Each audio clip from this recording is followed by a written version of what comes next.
eu quero começar agradecendo a presença do Dr. Maurício de Figueiredo Corrêa da Veiga, advogado trabalhista, que é extremamente preparado, não apenas na área jurídico-trabalhista, mas também na área jurídico-desportivo-trabalhista, né? E é isso que importa nesse momento para a nossa atividade. Dentre outras atribuições, é um dos diretores da Academia Nacional de Direito Esportivo e nosso membro filiado do Instituto Brasileiro de Direito Esportivo. Então, agradeço a sua presença, Maurício. Doutor Jordani, doutor Francisco Alberto da Mota Jordani, filiado do IBDD, membro da Academia Nacional de Direito Esportivo e desembargador do Tribunal Regional do Trabalho da 15ª Região, em Campinas. O doutor Jordani, todos nós conhecemos, é um incansável estudioso da área de direito do trabalho, da área de direito do trabalho esportivo, e nós sabemos da sua humildade, e já está fazendo sinais ali de exageros, mas nós sabemos que a qualidade das suas exposições, dos seus debates, sempre são muito importantes para as nossas atividades jurídicas e esportivas. Então, agradeço muito, Jordani, você ter aceito o convite e estar conosco participando desse debate. Doutor Eduardo Berol da Costa, nosso advogado trabalhista também, nosso diretor tesoureiro do Instituto Brasileiro de Direito Esportivo. Doutor Berol, meu querido amigo, eu quero agradecer também a sua participação, não apenas nessa iniciativa, mas na própria gestão do IBDD, né? Nós todos juntos fazendo a história do Instituto, né? Temporária, obviamente, trata-se de um mandato, mas quero agradecer muito a parceria que eu conto, né, durante essa gestão e que propicia atividades como essa que nós estamos implementando na data de hoje. Doutor Marcelo Moura, professor Marcelo Moura, dispensa apresentações, dispensa comentários, além de membro filiado do IBDD, inclusive membro do Conselho Editorial da nossa Revista Brasileira de Direito Esportivo, né, é membro da Academia Nacional de Direito Esportivo, juiz do trabalho no âmbito do TRT, do Tribunal Regional do Trabalho da 1ª Região, no Rio de Janeiro, e vi ali, né, tricolor de coração, fica evidenciado nas manifestações anteriores.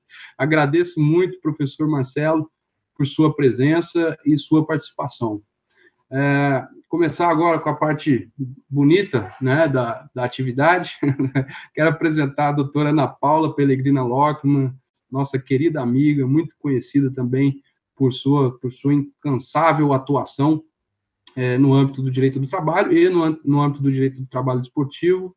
É desembargadora também do Tribunal Regional do Trabalho da 15ª Região, membro filiada do IBDD, membro da Academia Nacional de Direito Esportivo, além de, e aí faço esse link com o Dr. Jordani também, nós três sermos os coordenadores do tradicional Simpósio Nacional de Direito do Trabalho Desportivo, né? Então, aproveitar para agradecer essa parceria de sempre. É um ano atípico, é um ano que está trazendo muitos reflexos e questões negativas, mas a gente precisa extrair o positivo de tudo isso, né? Doutora Ana Paula, seja bem-vinda, muito obrigado por sua participação, como sempre. Eu quero também agradecer a presença da doutora Daniele Maiolini.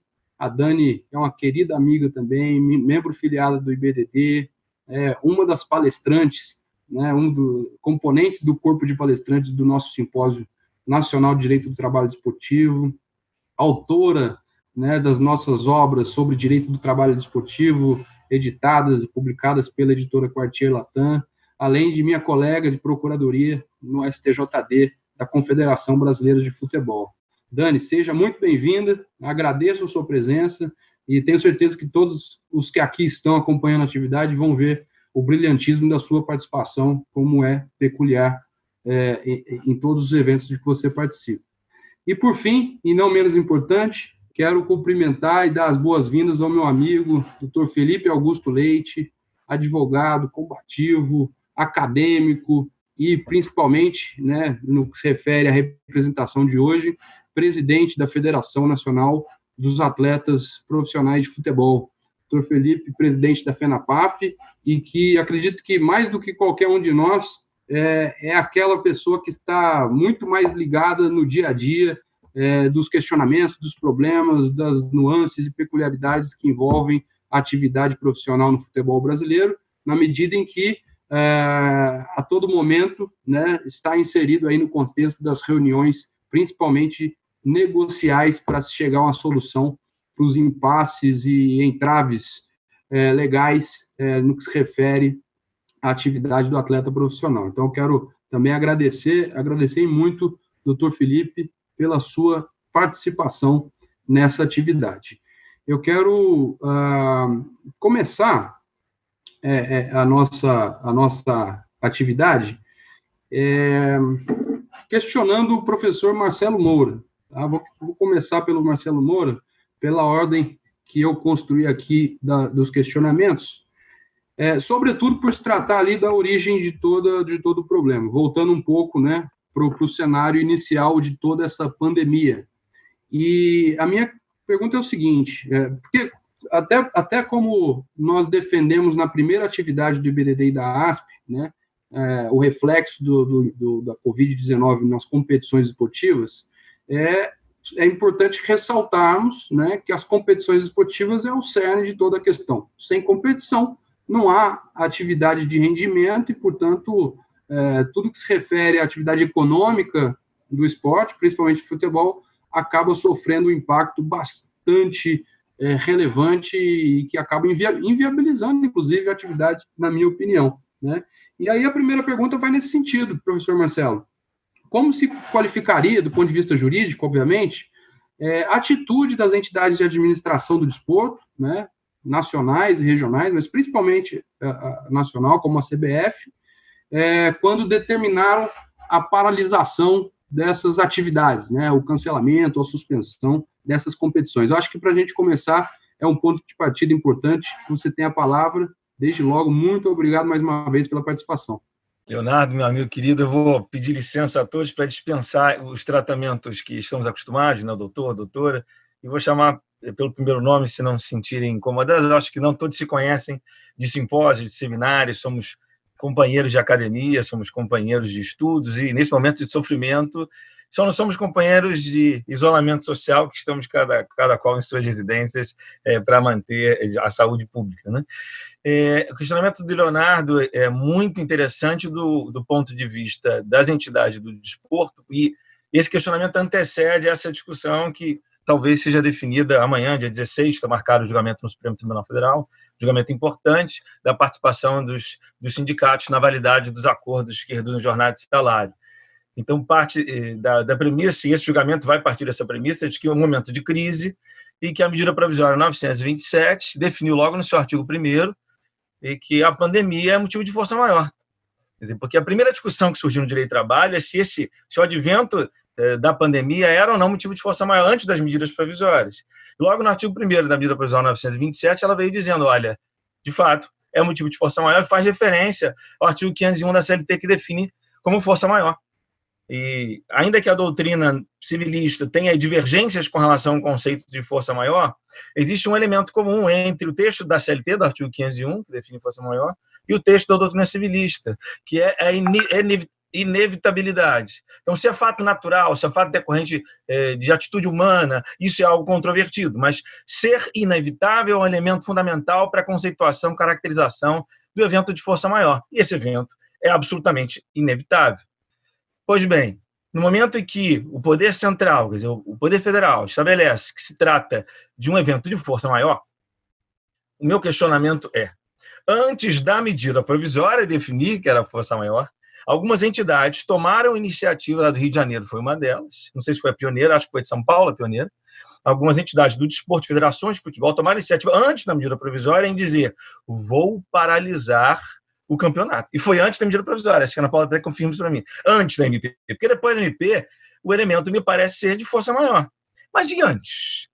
Foi um ato de autoridade, eu posso entender administrativamente essa discussão que eu quero levantar, viu, Leonardo? Não quero nem definir, queria levantar. Será que eu posso conceituar o ato do presidente de uma federação de desporto como um ato de autoridade e atrair, até lembrando a fala do presidente Bolsonaro, que de uma forma jocosa, de brincadeira, eu acho que prestou um serviço público quando ele chamou atenção para todos que existe um dispositivo da CLT chamado de fato do príncipe, ele brincou, vou repetir a brincadeira dele, ele falou assim, olha, cuidado aí os governadores que estão paralisando as atividades, tem um artigo lá na CLT que diz que o governador vai ter que pagar a indenização, hein? A brincadeira dele, para mim, de bom ou de mau gosto, não cabe a mim analisar, foi um serviço público.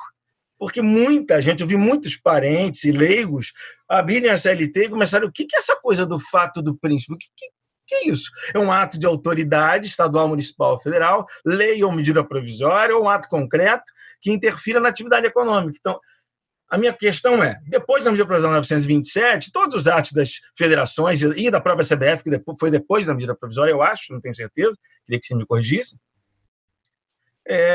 eu posso dizer que a força é maior, mas antes. Vou retroagir a abrangência dessa conceituação da medida provisória, conceito da CLT, mas caracterizar a pandemia como força maior, vou retroagir ao momento que a CBF fez, ou seja, a confederação e a federação, elas podem ser responsabilizadas por pagar alguma coisa em razão disso? Eu acho que não.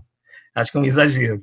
Eu acho que mesmo sendo um ato de iniciativa da federação e da confederação, ela não é empregadora, em primeiro lugar, né? Em segundo lugar, não sei se eu posso equiparar uma autoridade do ponto de vista estadual, federal, municipal.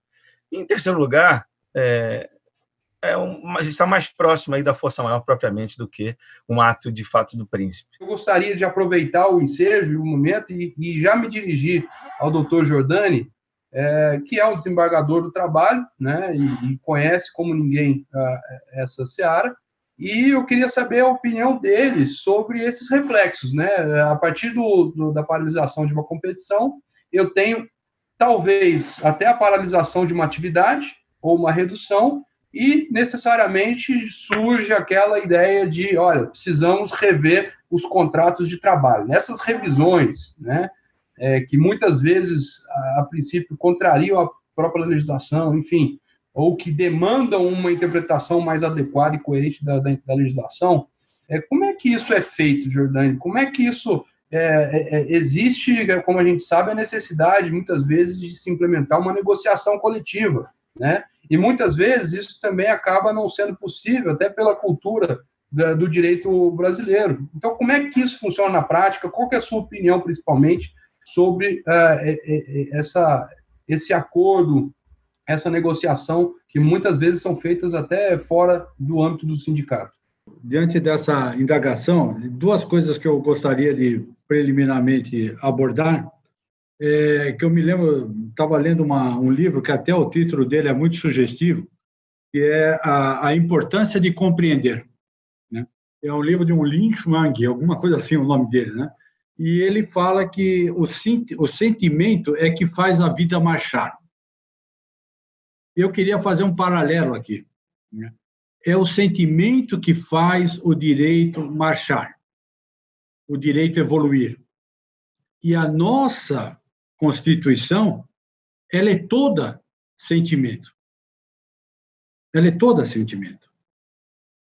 Aí a gente pode pegar um link com uma frase de um artigo do ministro Fachin, que ele diz que hoje quem contrata não mais contrata tão só aquilo que contrata. Como é que eu interpreto essa frase?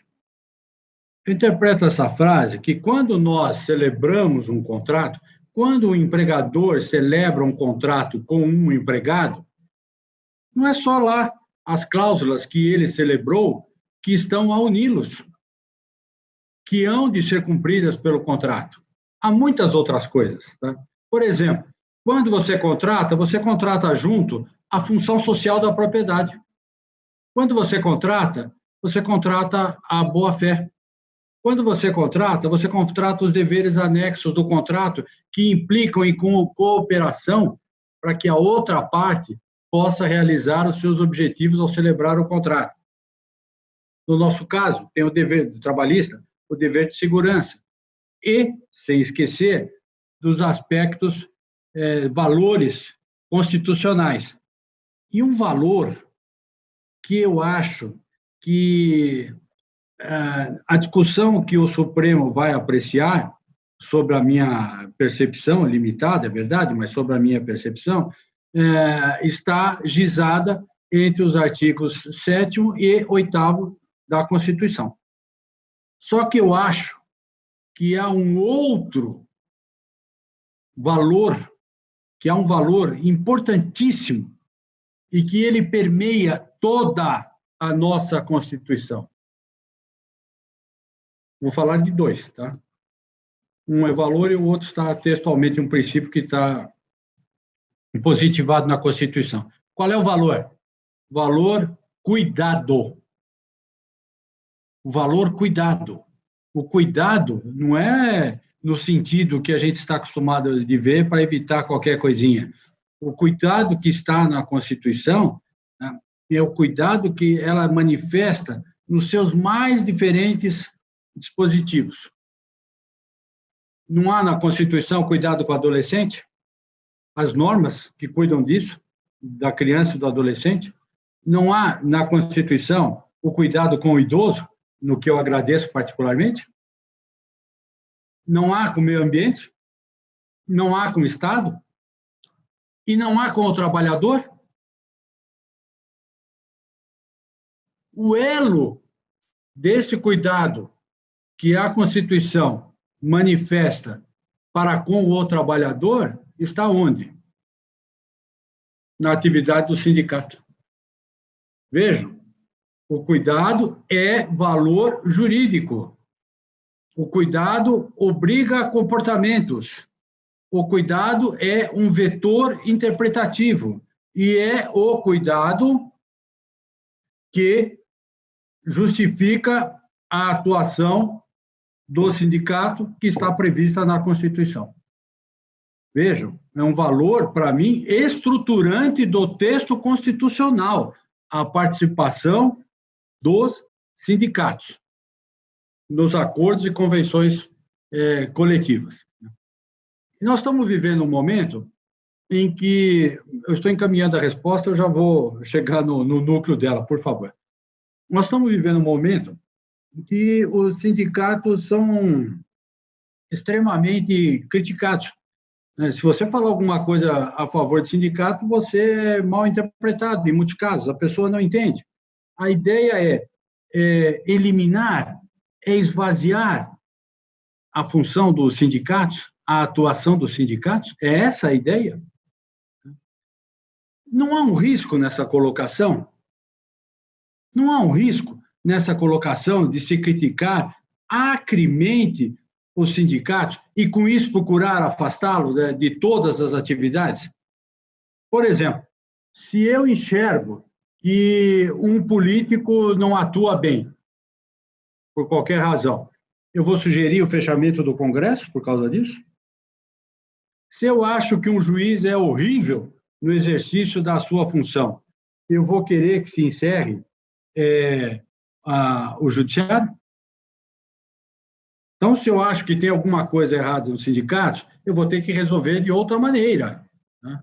Mas não eliminar a atuação do sindicato. Por quê? O elemento cuidado.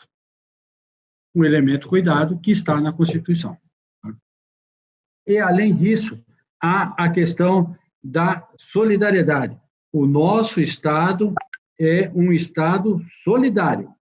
E essa solidariedade em relação ao trabalhador, quem faz o elo? O sindicato. Não podemos esquecer que o princípio da solidariedade ele está incrustado no direito das obrigações, como em todos os ramos. Ele está lá. Ele está lá.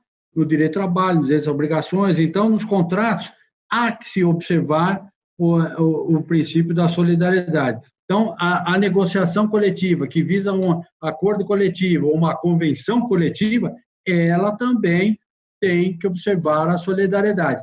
Quem cuida da solidariedade nesses casos, não estou dizendo que não há outros elementos, outras pessoas, mais instituições, mas quem cuida, basicamente, por ordem constitucional, é a solidariedade.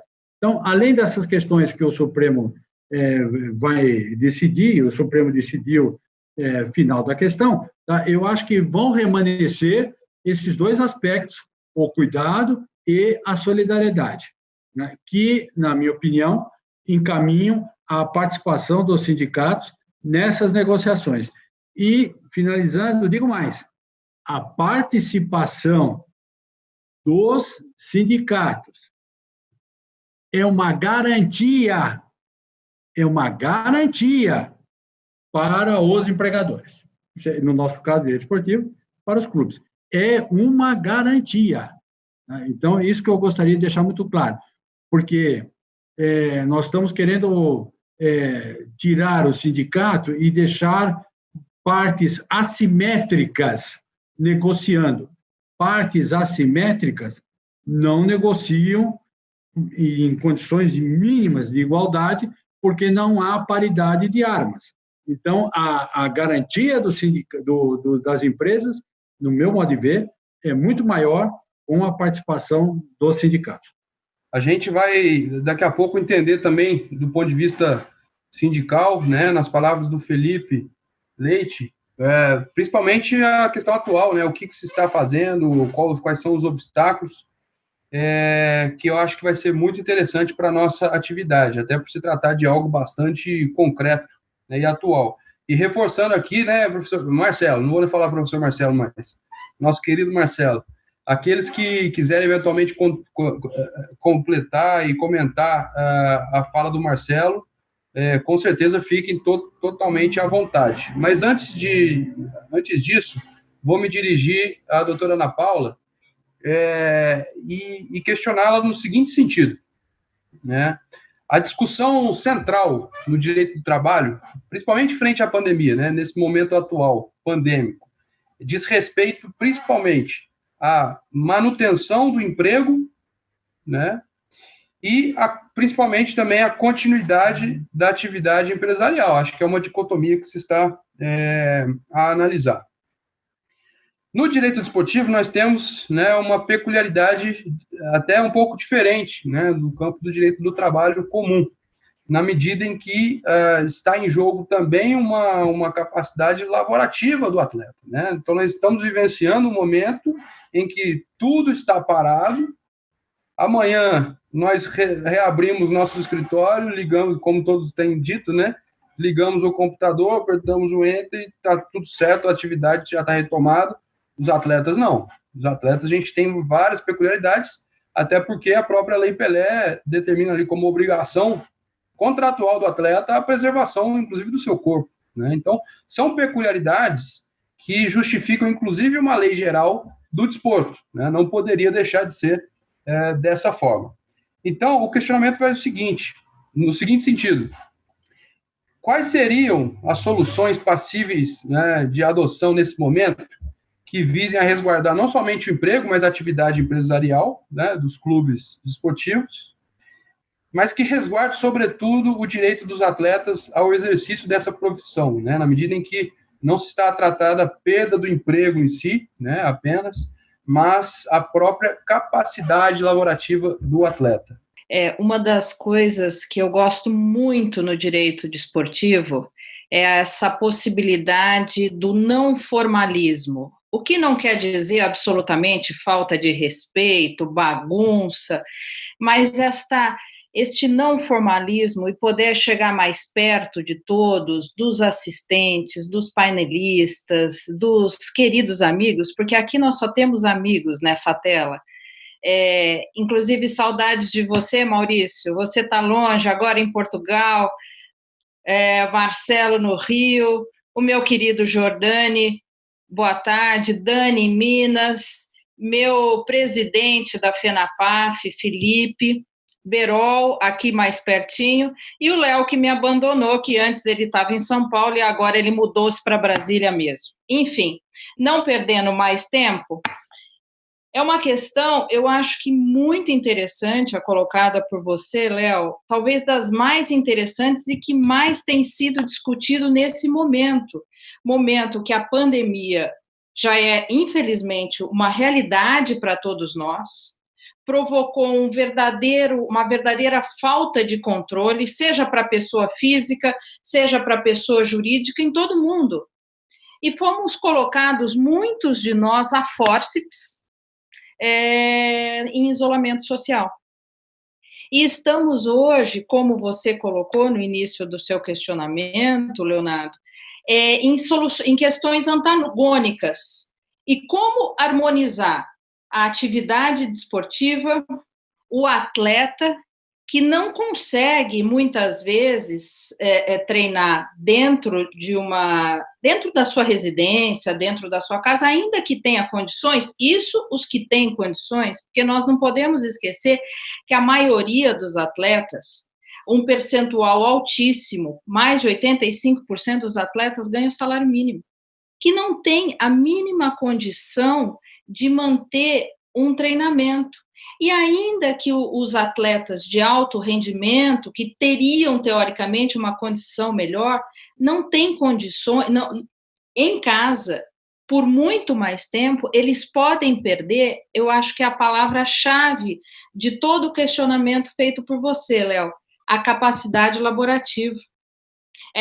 Há um artigo recente do Maurício em que ele coloca bem isso, e coloca também, e isso todos nós sabemos, a carreira do atleta é muito curta. Nós não podemos esquecer isso.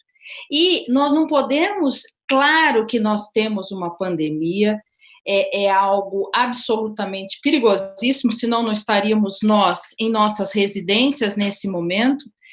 Só que há situações que nós não podemos deixar ao largo. Nós temos uma medida provisória 936, que fala em redução da jornada, redução de vencimentos, eu acredito que nós vamos discutir isso, mas nós não podemos deixar ao largo e pensarmos numa ação futura, é claro, ninguém está falando disso hoje, mas nós temos que pensar e temos que estruturar data vene, com todo respeito a entendimentos outros, uma ação coordenada, e diria coordenada com as próprias autoridades públicas, com CBF, com federações, com FENAPAF, enfim, com os clubes, para que nós pudéssemos efetivamente fazer de forma escalonada, isso é muito importante, com protocolo de segurança dos estádios, ter testes, fáceis testes para que possam ser comprovados se tem algum problema de vírus, com todo um protocolo de segurança, e com equipe médica, como tem feito a federação, tem feito um trabalho muito interessante, a Federação do Rio, nesse sentido, com ajudas de médicos, tudo, com limpezas de estádio, iniciarmos um retorno desses atletas, sejam em seus centros de treinamentos, em número menores, e depois, por que não, a retomada dos campeonatos a portões fechadas, claro que a portas fechadas, claro que tudo isso depende de uma logística tremenda, mas nós temos que pensar, o clube precisa dos seus atletas, e o atleta não pode perder o que ele tem de melhor, porque não é só uma perda do emprego, ele pode perder a sua capacidade laborativa, que é pequena, o seu período é muito pequeno de trabalho. Ele acaba a grande maioria acaba jovem, o seu tempo como atleta, como profissional de alto rendimento. Nesse sentido, eu vou passar a palavra ao nosso querido Berol, mais ou menos em linha com o que a Ana Paula já vinha comentando. O futebol, ele é uma atividade, como a gente sabe, bastante globalizada, né? Então, o que acontece aqui é o que acontece na Itália, é o que acontece na Espanha, é o que acontece em qualquer estado nacional. Isso tem uma lógica, uma razão de ser a partir da uniformização das regras lá atrás pela Federação Internacional. Isso acontece com outras modalidades esportivas também.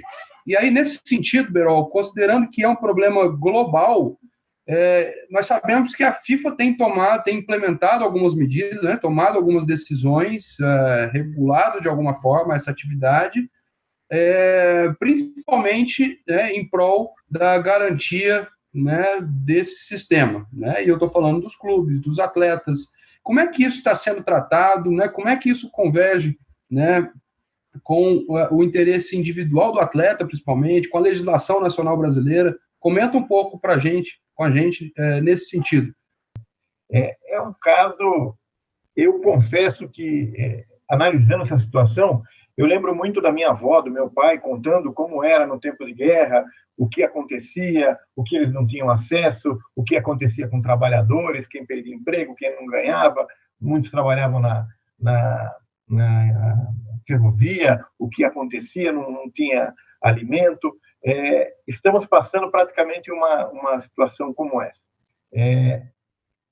A questão toda, como a doutora Ana Paula falou, é chegarmos a um bom termo para que os interesses individuais dos atletas não impeçam a continuidade de, por exemplo, um clube de futebol.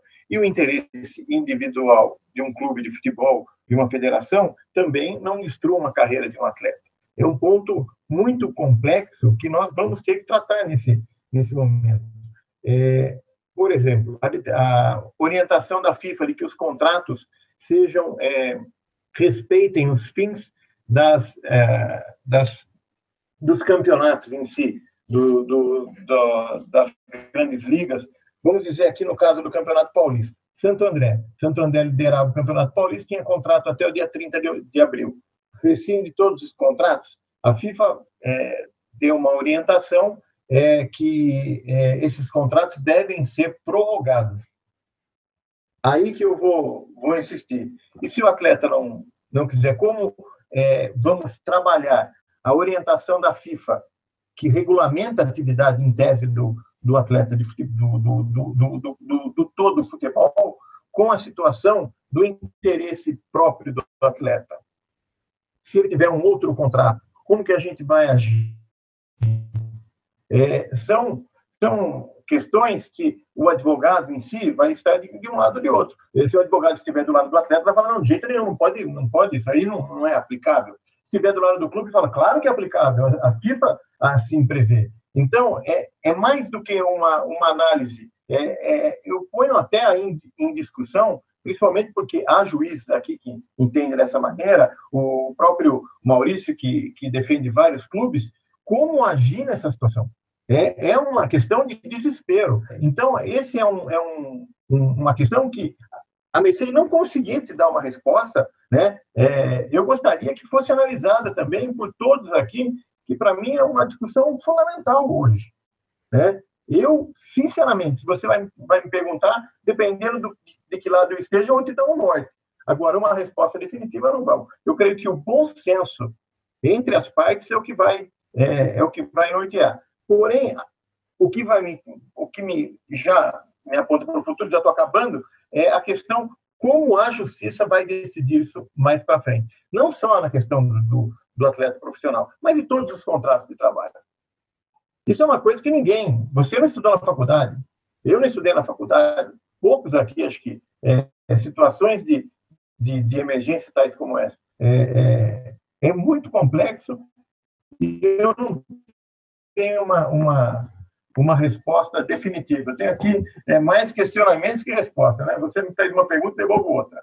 Muito obrigado. Legal, bacana, Berol. A gente sabe que muitas vezes existe um conflito de normas, né? Até entre as normas privadas internacionais estabelecidas e emanadas pela FIFA e as normas nacionais. Muitas vezes esse conflito ele acaba não trazendo maiores problemas na medida de uma dimensão internacional e que, a depender da discussão, se a discussão é feita no âmbito internacional, né, lá na DRC da FIFA ou no próprio Tribunal Arbitral do Esporte, a norma aplicável é uma, né, e quando a situação é diferente e o atleta tem uma situação nacional a ser resolvida, eventualmente a legislação aplicável seria a legislação nacional e com todas essas implicações. Felipe, queremos todos ouvi-lo nesse cenário, né? Então, se você puder dar uma panorama do que está acontecendo, qual é a preocupação do atleta, e nesse sentido, principalmente, de dizer, essas medidas provisórias editadas, né, elas vieram para favorecer, facilitar, dificultar, como é que isso está sendo tratado?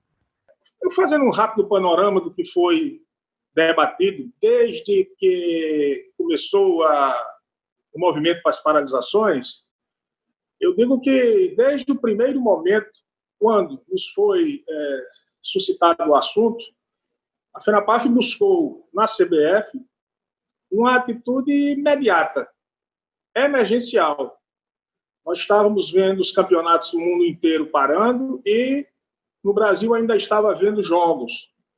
E num contato que eu fiz pessoalmente com a CBF, num sábado, ela me pediu 24 horas para dar uma resposta. E em 24 horas eu recebi a ligação da CBF, do Walter Feldman, comunicando que a decisão da CBF era de paralisar mesmo todas as atividades. Inclusive, no dia seguinte, ela fez uma reunião com as federações. Algumas federações insistiram em ainda fazer 2 ou 3 rodadas para encerrar os campeonatos, mas a CBF foi absolutamente cordial com o nosso pedido, foi diligente em procurar salvar vidas e não só proteger a saúde dos atletas e dos envolvidos de um modo geral, os árbitros, a imprensa, as equipes de apoio. Tá? Então, dito isto, se iniciaram as tratativas com a própria CBF como mediadora, com a Comissão Nacional de Clubes, coordenada pelo colega advogado Mário Bittencourt, que é o presidente do Fluminense, e nós da FENAPAF. Então, nós tentamos fazer um acordo, uma negociação nacional. Todavia, como já foi falado aqui pelos colegas que estão debatendo o assunto, não há possibilidade de que se entenda que o futebol brasileiro se limita aos clubes da Série A e alguns da Série B, por exemplo. Nós temos diferenças gigantescas. A legislação é uma só, mas as diferenças, as individualidades são muito grandes, são muito sentidas nisso tudo. Como bem disse a minha querida amiga doutora Ana Paula, 90%, praticamente 90% dos atletas do Brasil, eles recebem até 3 salários mínimos. Nós nos deparamos com a realidade ainda existente no Brasil, que infelizmente precisamos castrar essa anomalia, em que clubes de futebol insistem em não fazer o cumprimento das suas obrigações em dia. Nós temos clubes do Brasil, para vocês terem uma ideia, que o último salário que pagou foi o mês de dezembro de 2019. Então, na hora que nós trazemos a categoria, trazemos aos atletas a possibilidade deles reduzirem salário, deles anteciparem férias, essas férias serem gozadas em quarentena. Então, a categoria, evidentemente, reagiu, mas reagiu com ênfase. E o que nos obstacularizou, principalmente uma negociação a nível nacional, foi exatamente essa questão da redução salarial. Quer dizer, você não paga os salários e ainda está autorizado a reduzir o salário do trabalhador. Então, nós, como a contraproposta ao que nos foi apresentado naquela oportunidade pela Comissão Nacional de Clubes, entendemos que as férias deveriam ser concedidas de 1º a 30 de abril, com o período natalino de recesso durante 10 dias, de 23 a 2 de janeiro, 23 de dezembro a 2 de janeiro, e essas individualidades fossem discutidas nas bases, com os sindicatos estaduais dando suporte, e os atletas convocados para eles sim falarem do que eles estão passando em cada sua região. Nós temos, eu sou de Natal, estou falando de Natal, mas para você ver como o tema é tão complexo, como o colega falou do Batatais, nós temos clubes no Rio Grande do Norte que já mandaram seus atletas embora e sequer tiveram condição de pagar as rescisões. Esperamos que, com a medida provisória, o clube se adeque e faça o pagamento. Mas não há mais clubes em atividades, a não ser aqueles que estão disputando campeonatos nacionais, como ABC, América, Globo, Potiguar e Mossoró. Mas os outros já dispensaram. Isto é, você não tem condição de nacionalizar as diferenças que nós temos nesse sentido. De modo que eu parabenizo as palavras do Dr. Giordani quando ele valoriza a presença dos sindicatos, o direito personalíssimo, o direito individual tem que ser respeitado, agora com a orientação dos sindicatos, porque a nível nacional houve a representação paritária na mesa de negociação. Individualizar é uma forma de superar essa fase emergencial sem maiores agressões às individualidades, como eu tenho falado. Perfeito, Felipe. Muito obrigado. Eu vou me dirigir agora ao Maurício. Maurício, essas peculiaridades do esporte, né, e foi falado aqui anteriormente já, trazem como consequência, né, por exemplo, diante de uma situação pandêmica indefinida, né, onde nós não sabemos qual é o momento de término dessa situação, né, isso é talvez a parte principal, o ponto mais negativo de tudo isso é a indefinição, né? Isso acaba afugentando patrocinadores, colocando os gestores esportivos, principalmente os clubes empregadores, em uma posição de o que fazer, né? E a legislação nos dá algumas hipóteses, né? Algumas hipóteses que, como a gente sabe, existem discussões, acabam tendo interpretações diversas que podem gerar ou uma segurança jurídica ou uma insegurança jurídica, na medida em que você toma uma ou outra atitude, né? Então, diante desse contexto, eu queria te fazer o seguinte questionamento, né? Imagine que nós estamos aqui num período sem definição de volta, eu não sei se o campeonato volta esse ano, se no ano que vem, os contratos estão vigentes. A base legal para suspensão desses contratos, né? Explica um pouco para a gente essa questão, e já fazendo um adendo nesse questionamento, nós sabemos que muitos clubes, e principalmente aqueles menores, só disputam uma competição, né? Às vezes, de repente uma competição estadual, e geralmente firmam contratos com atletas por um período realmente bastante mínimo. Contratos estes que têm um prazo de duração aí de geralmente 3 meses, 4 meses, né? E obviamente que a situação como se apresenta hoje já demonstra a expiração ali de um determinado contrato. Quando essa competição voltar, esse clube precisará jogar 2, 3 partidas no máximo, e aí sem o plantel, né? E aí ele vai ter que contratar os jogadores de volta, e a legislação, de certa forma, atribui como limite mínimo temporal do contrato 3 meses de contrato. Então, eu preciso contratar por 3 meses para que o atleta jogue 2 partidas. Existe essa celeuma toda, eu queria que você comentasse um pouco sobre essa situação.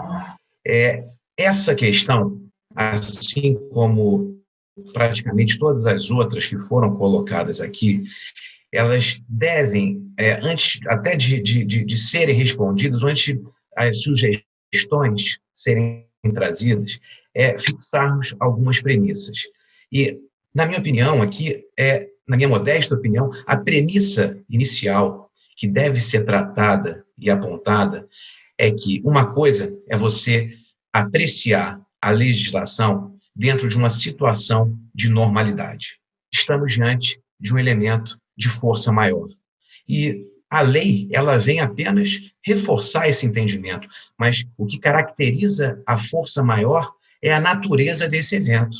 E a natureza desse evento, desse vírus, demonstra, sim, que estamos diante de uma situação de força maior, o que demanda uma análise muito mais cautelosa e uma análise com olhos não de uma normalidade, mas com olhos de um evento que foge totalmente do nosso controle, algo inédito em razão da sua natureza, em razão da sua dimensão. Então, num primeiro momento, né, quando os jogos foram paralisados, os campeonatos paralisados, dentro de uma situação para preservar exatamente a saúde, a integridade física, a rigidez física daquele atleta, das pessoas que estavam envolvidas em toda aquela competição. Esse é um primeiro momento. As consequências desse ato devem ser sopesadas com a gravidade do Covid-19 e, principalmente, a gravidade desse evento, dessa natureza, há 1 mês e meio atrás, quando o mundo inteiro estava sendo surpreendido com as consequências, quando o isolamento horizontal não era adotado. Tanto é que a Itália não teve esse discernimento inicialmente, e a tragédia se consumou. E aprendendo com situações ocorridas em outros países, é que fomos adotando as medidas que eram possíveis. Portanto, o contrato de trabalho do atleta, ele tem um prazo determinado em lei, pela Lei Pelé, um prazo mínimo de 3 meses, um prazo máximo de 5 anos. É preciso que, não vou falar em relativização, porque essa é uma palavra muito abrangente, mas quando olharmos todos os princípios, inclusive de direito do trabalho, que estão esculpidos na Constituição Federal, com as críticas, sem as críticas, mas o fato é que nós temos direitos do trabalho dentro da Constituição Federal, o direito inicial a ser sopesado, a ser encarado, é o da dignidade da pessoa humana. Se, para você preservar esse direito da dignidade da pessoa humana, você tiver que sacrificar algum outro direito também de índole constitucional, como, por exemplo, a questão de redutibilidade de salário, é preciso que haja, então, esse sopesamento, em razão, repito, da natureza, né, do evento que nós estamos vivendo e que nós estamos encarando. Portanto, se para você preservar toda a competição envolvida e você precisar fazer uma prorrogação de um contrato de trabalho de atleta, por exemplo, na minha opinião, se todos estão de acordo, atleta, entidade de prática desportiva, clube, e a entidade de administração do desporto, não vejo por que você deixar de prorrogar dentro do limite máximo ali de 5 anos, né, que raramente você vai ter um caso ou outro que pode ultrapassar esse prazo de 5 anos, mas dentro dessa situação, no meu ver, seria plenamente possível essa prorrogação. Poderia ter consequência, primeiro, a consequência desportiva. Vamos supor, poderia perder pontos em razão dessa inscrição estar irregular por não observar o prazo do contrato de trabalho? A princípio poderia, mas se a entidade de administração do desporto está participando desse acordo, essa é uma questão que não vai ter esse problema já vai estar dirimido. Em relação à questão trabalhista, pode ter alguma consequência? O atleta pleitear, por exemplo, pagamento integral dos 3 meses, vamos supor que ele fez uma renovação, uma prorrogação de um contrato de trabalho ali, ou um novo contrato de trabalho por 1 mês. Ele pode pleitear esses 2 meses, os 3 meses total, né, os 2 meses faltantes, na Justiça do Trabalho, pagamento de salários e todos os haveres trabalhistas e rescisórios, inclusive as cláusulas penais incidentes. Acho que, nesse caso, a gente está diante ali de um princípio da boa-fé, que é aplicado, artigo 422 do Código Civil, largamente aplicado na Justiça do Trabalho. A princípio, não vejo como dar um ganho de causa, principalmente quando você tem toda uma questão discutida inicialmente em razão de um fenômeno não previsto, né? Essa questão da imprevisibilidade, que é essa questão da suspensão dos campeonatos pela razão que nós estamos vivendo. Portanto, isso deve ser sopesado. Agora, também uma questão que aqui merece destaque. As medidas provisórias, que foram a 927, 936, enfim, 944, nenhuma delas foi direcionada pensando no atleta, pensando no trabalhador ali com contrato por prazo determinado. Teve uma medida provisória, 945, que fala até do portuário, ou seja, específica para uma determinada categoria. Agora, para o atleta, não teve. Poderia até um artigo que fosse dentro dessas medidas provisórias já seria suficiente para suprir determinadas lacunas. Isso não quer dizer que os preceitos dessas medidas provisórias não sejam aplicados aos atletas, não é isso. Mas elas não foram pensadas no atleta profissional. Portanto, vai ser fundamental que haja aí uma construção, e uma construção dentro de um princípio de corresponsabilidade, de solidariedade. Todos terão que abrir mão. Claro, não vai ser só o atleta que vai deixar de receber o seu salário? Não. Tem que receber. Agora, vai receber integralmente? Talvez não seja possível. Vai ter que ter um acordo para prever uma redução percentual do seu salário, como está acontecendo no mundo todo. Claro, a maioria dos atletas recebe ali R$900, não chega nem a R$1.000, a maioria dos atletas brasileiros.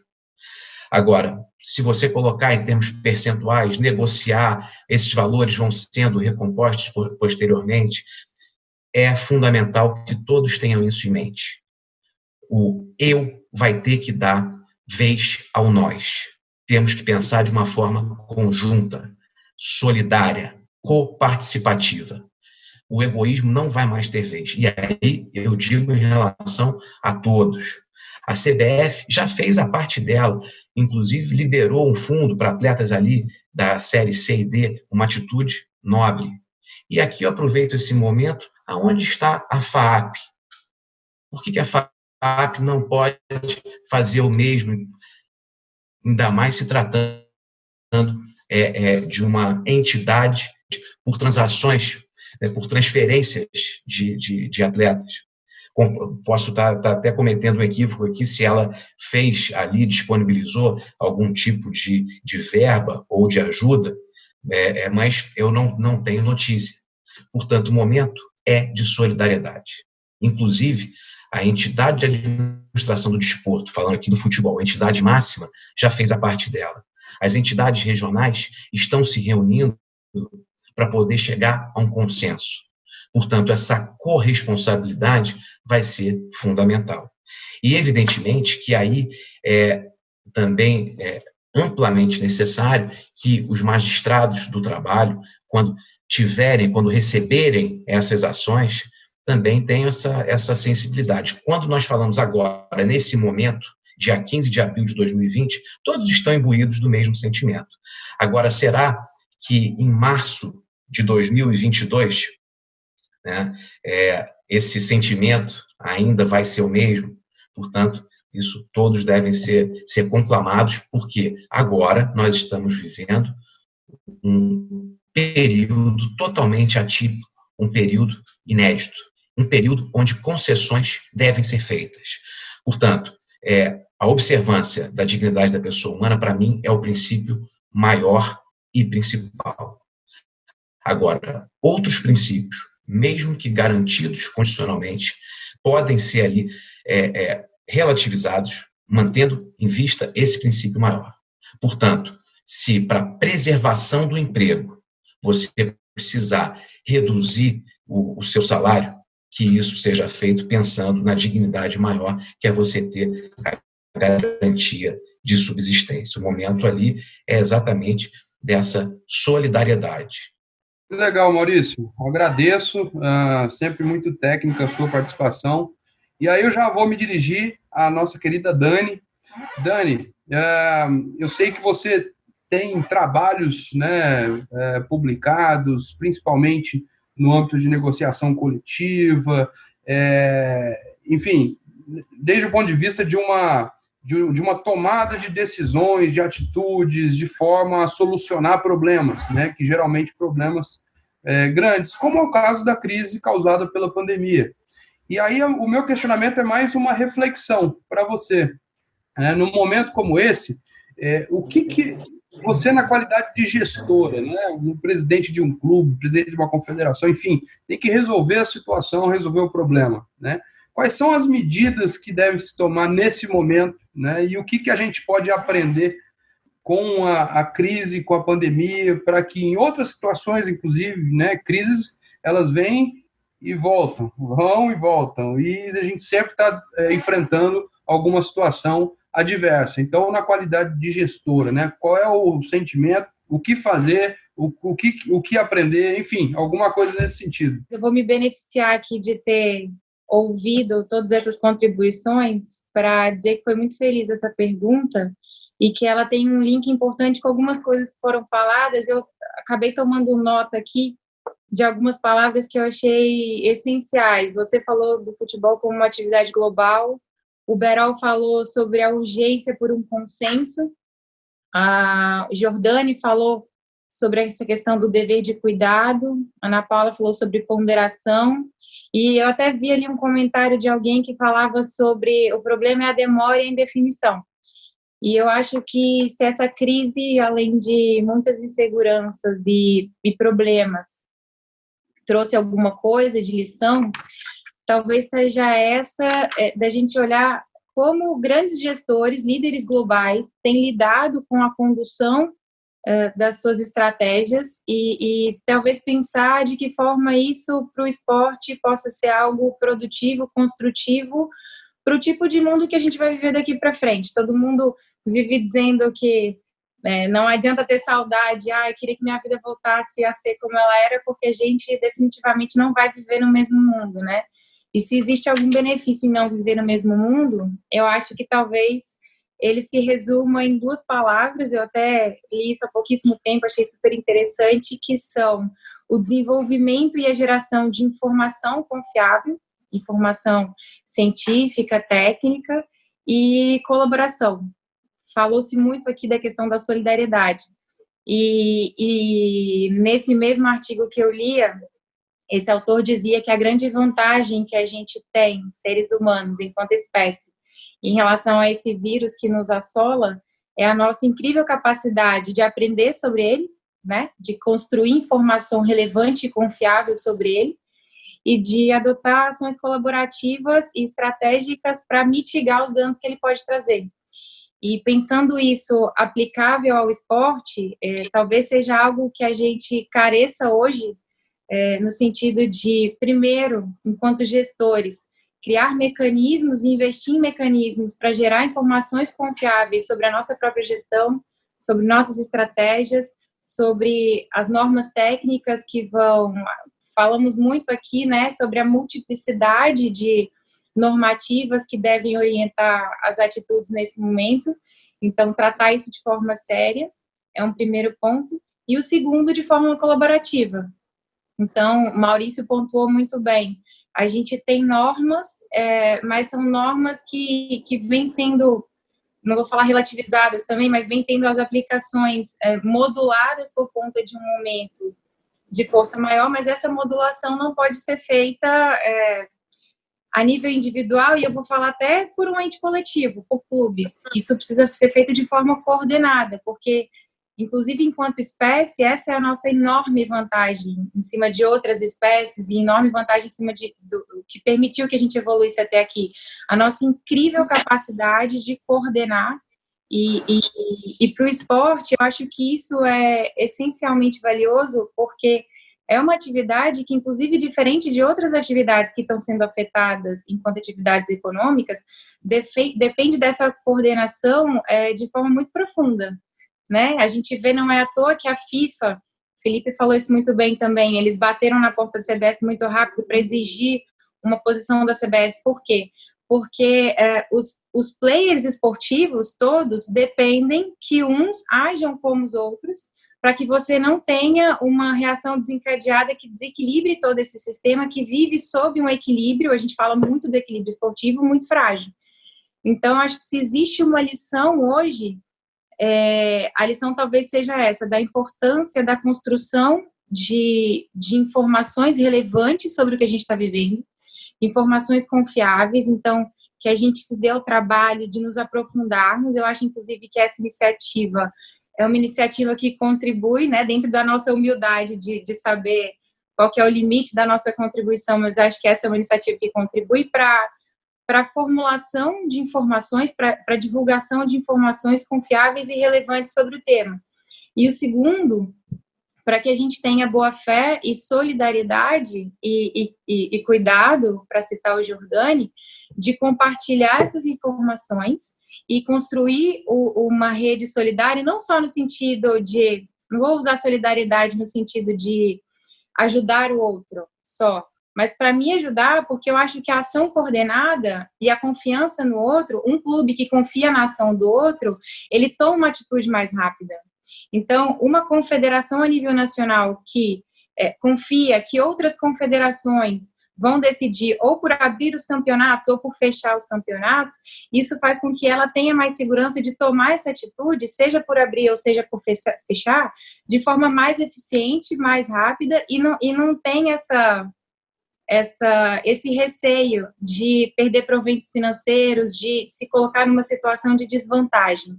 Então, se a gente tiver que fazer um paralelo aí em relação à gestão de crise tomada por estados que compartilham informações relevantes sobre a doença e que pedem ajuda uns aos outros para usar conhecimentos adquiridos, ensinam para nós, ao meu ver, né, na minha humilde opinião aqui, contribuição, que do sistema esportivo a fazer uso desses mecanismos como uma forma de tentar ultrapassar essa crise o mais rápido possível e de forma a não assolar o que a gente tem. Então, de forma a não assolar o atleta, a não minar essa relação de confiança que é construída junto ao clube, de não inviabilizar a atividade econômica ao mesmo tempo, mantendo esse equilíbrio que é tão delicado para o sistema que a gente tem. Perfeito, Dani. Agradeço as suas reflexões. Eu sabia que seria realmente não uma grande surpresa, mas algo bastante esperado da sua parte. Então, agradeço mesmo, isso enriquece sobremaneira o debate que nós estamos travando. Vou voltar aqui a nossa rodada de questionamentos, vou retornar ao Marcelo. Eu vou me aproveitar, Marcelo, de fazer duas perguntas, né? Então, aí você já emenda as duas respostas. A primeira é a seguinte, né? Pegando o gancho que o Maurício falou a respeito das suspensões dos respectivos contratos de trabalho dos atletas, né? E aí é uma questão do direito coletivo, que aí nós gostaríamos de entender um pouco melhor, até nos aproveitando, né, da sua experiência, do seu conhecimento, seria um questionamento no seguinte sentido. Vamos pensar nas federações de trabalhadores, nas confederações de trabalhadores em geral, né? Elas poderiam eventualmente ser instadas à negociação coletiva, né? Mesmo sem uma negativa prévia do sindicato respectivo em participar da negociação? Isso é um questionamento, né? E o segundo seria mais voltado à medida provisória 936. Lá no artigo 8º, no parágrafo 4º, existe uma regra, né, que fala lá da suspensão do contrato e quando o trabalhador estiver, de certa forma, à disposição, toda aquela peculiaridade vai por água abaixo. Vou colocar aqui no popular. Como é que você vê isso, né? A exigência, por exemplo, por parte da comissão técnica, de que o atleta, de alguma forma, se mantenha em forma, né, em boa forma física durante a pandemia, isso pode se enquadrar naquela hipótese? Como é que você vê essa situação? O primeiro questionamento da negociação coletiva, é uma preocupação muito grande que eu tenho. Jordani, que além de ser um amigo querido, um desembargador destacado do TRT da 15ª Região, junto com a amiga Ana Paula, e tenho certeza, já li escritos dele nesse sentido, ele falou, ele introduziu a participação da equipe falando, será que vale a pena para um momento de pandemia, de urgência, de emergência, vou usar uma palavra que ele não usou, nós desistirmos da participação da entidade sindical? Então essa é a questão, né? Amanhã o Supremo vai definir isso. Gosto de dar aqui alguns chutes e amanhã o julgamento do Supremo Tribunal Federal eu espero que seja no sentido de alguma forma integrar a entidade sindical de primeiro grau, o sindicato, as reduções salariais, reduções de jornadas, a flexibilização dos contratos e da regra da pactuação servando, o que está combinado tem que ser mantido. É o que eu espero, tenho uma esperança. Eu não acho que vai ser uma decisão rígida, no sentido de que primeiro tem que negociar para depois validar o acordo individual. Não acho que vai acontecer isso. Mas eu acho que, de alguma forma, é uma expectativa que eu tenho esperança. Não tenho aqui nenhuma bola de cristal com relação ao que podem decidir os ministros do Supremo, mas eu tenho uma esperança, já comprei meu ingresso, já mandei encomendar pipoca pelo delivery para assistir a sessão que será virtual, né, do Supremo Tribunal Federal amanhã sobre esse tema, e que esbarra nisso que o Léo acabou de colocar, mas num outro caminho. Pode a federação de futebol ou a confederação assumir a negociação diretamente, ainda está, creio eu, o diretor da FENAPAF, que assumiu, junto com grandes clubes do Brasil, uma negociação? pode, desde que o sindicato, a entidade sindical de primeiro grau e primeiro legitimado a essa negociação, concorde.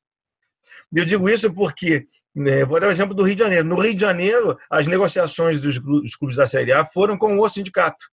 Há ali um trato muito próximo, uma facilidade. Pelo que eu tomei conhecimento do cenário de São Paulo, por exemplo, de São Paulo, houve uma divergência do ponto de vista da condução do processo de negociação entre o sindicato, a entidade sindical de primeiro grau, e a federação. Ainda que eu esteja errado no que eu estou falando, do ponto de vista dos fatos em si, aqui é só a título de exemplo, nessa divergência há de prevalecer a vontade da entidade sindical de primeiro grau, que é o sindicato. É dele a legitimidade para estar à frente da negociação e ratificar. É claro que o que todos falaram aqui, Daniele colocou por fim muito bem, se os dois entes sindicais entrarem em ajuste, é o melhor caminho, né? Se o sindicato de São Paulo, se o sindicato de Curitiba, se o sindicato do Rio abrir mão em prol de uma federação ou de uma confederação que vai ter uma negociação nacional, o quanto melhor.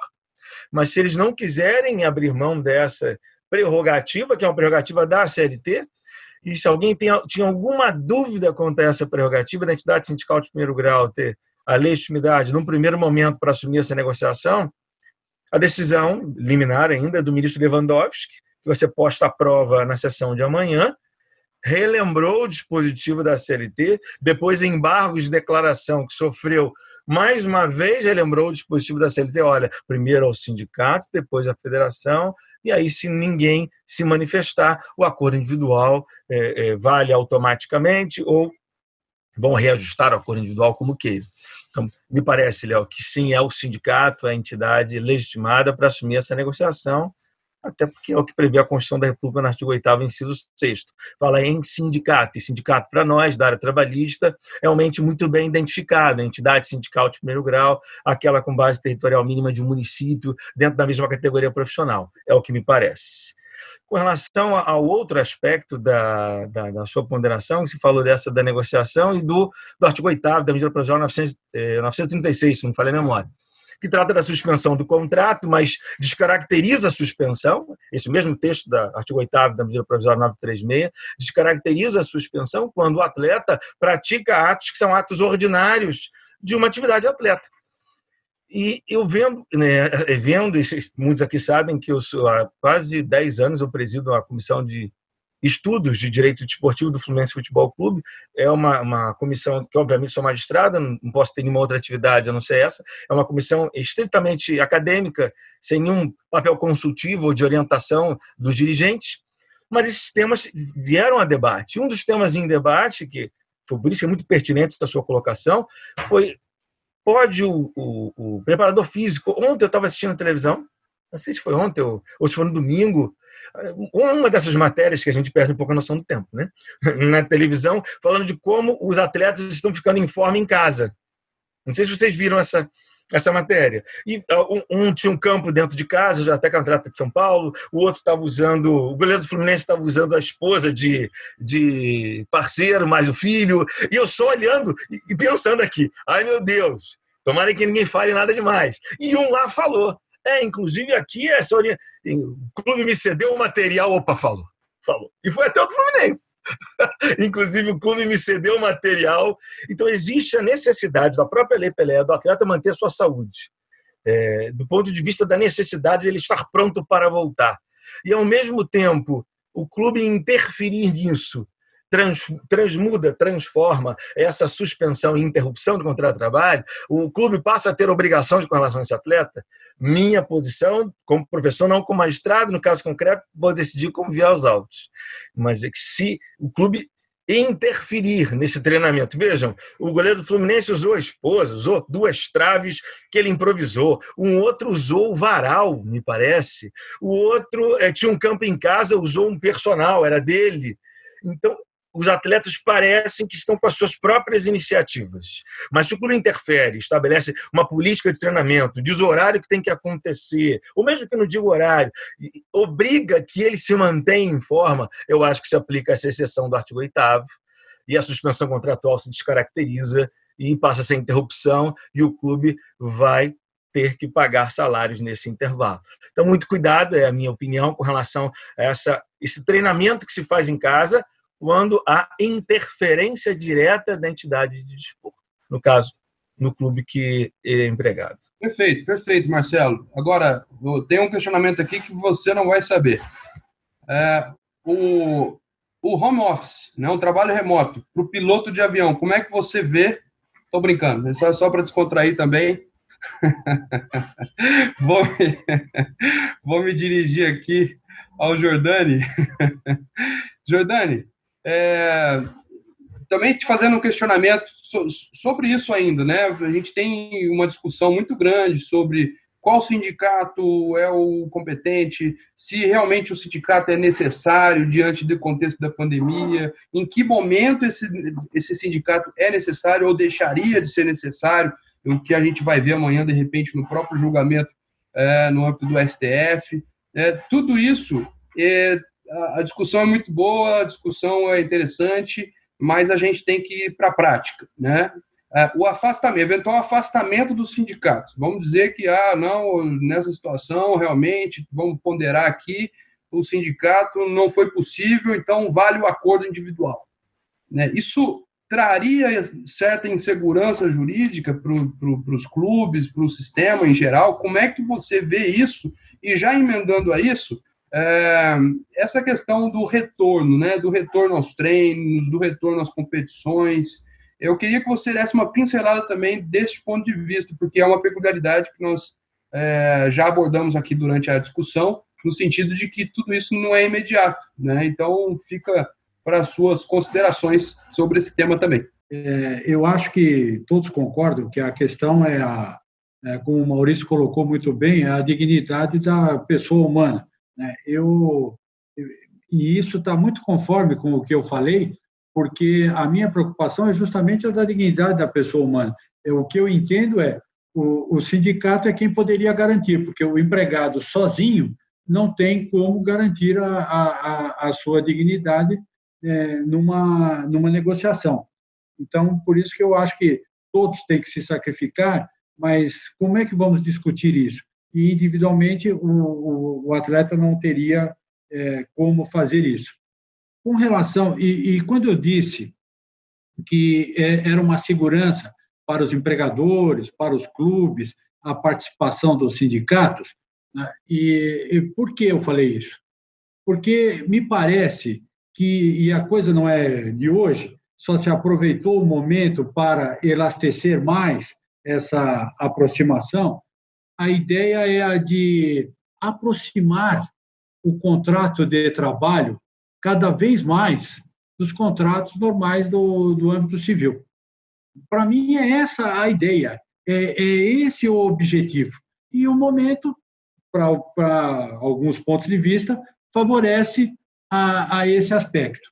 Bom, se a ideia é aproximar o contrato de trabalho dos contratos civis, então essa aproximação não pode ser até a página 2, 3, 4, 5. Tem que ser mais, né? Tem que ir mais para o final. Né? Então, se nós formos fazer isso, as regras, né? a principiologia do direito civil vai ter que incidir. Vai ter que incidir. Me lembro agora que eu tenho um livro de uma autora argentina, deixando de lado o espanto que pode causar de argentinos pensarem, mas o título do livro dela é o retorno ao direito civil para favorecer o trabalhador. Então, dentro dessa ótica, se um atleta celebra um acordo individual, quem vai garantir que depois ele não alegue algum vício de consentimento? Porque ele não teve a plena possibilidade de manifestar sua vontade. Desde quando o atleta, estou falando do atleta comum, porque hoje em dia o Brasil já nem tem mais daqueles atletas que pintavam e bordavam, mas um atleta comum, um atleta de clubes menores, de clubes ou atletas que não são os estrelas dos clubes maiores mesmo, como é que ele vai chegar e falar, eu não aceito reduzir o meu salário? Como? Ele vai alegar depois vício de consentimento. Vai bater na Justiça do Trabalho alegando vício de consentimento. Aí nós vamos ter que examinar a coisa, lógico, sem olvidar dos princípios do direito do trabalho, mas também vamos ter que entrar na seara da principiologia do direito civil. Por exemplo, entre os vícios de consentimento, vai dizer que foi coagido? Vai dizer que não houve onerosidade excessiva? Não é a onerosidade excessiva que poderia permitir uma mudança dessas? O trabalhador vai dizer que não teve onerosidade excessiva. Não demonstrou a onerosidade excessiva, porque não é o fato apenas imprevisível, inevitável e tal, que automaticamente leva a essa situação da onerosidade excessiva. Então, percebem? Isso vai gerar uma segurança jurídica que vai bater na justiça do trabalho, né? E aí vai entrar na situação que o Maurício falou, em março, abril, daqui um ano, 2, tá? Como tudo na vida das pessoas, né, a gente vai ter, fica recente na memória o que aconteceu ontem, depois. O que vai passando, a gente vai tirando a relevância. Então, quando você for apreciar uma questão dessa lá adiante, com base nesses princípios, nessas regras, né, especificamente legais, a gente não pode garantir a solução. Não pode garantir a solução.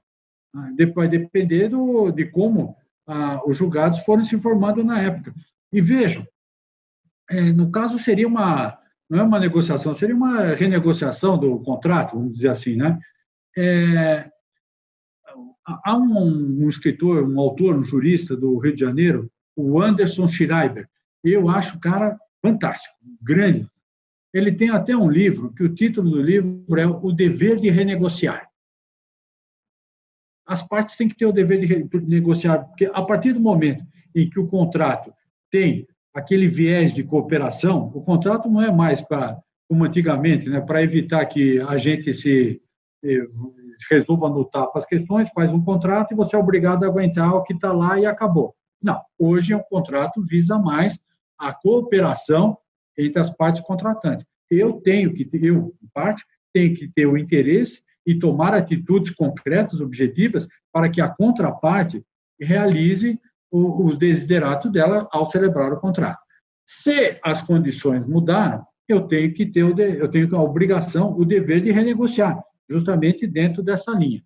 Agora, a pergunta que remanesce dentro de todo esse contexto: o dever de renegociar é uma obrigação de resultado ou uma obrigação de meio?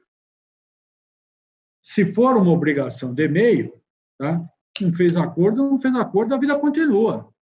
A vida continua. Se a parte que achar que deve, bata as portas do judiciário. Agora, se for tido como obrigação de resultado no caso concreto, aí já não é renegociação. Aí é uma imposição. Percebem? A coisa é muito complexa, no meu modesto modo de ver, para se permitir que a parte contrate sozinha.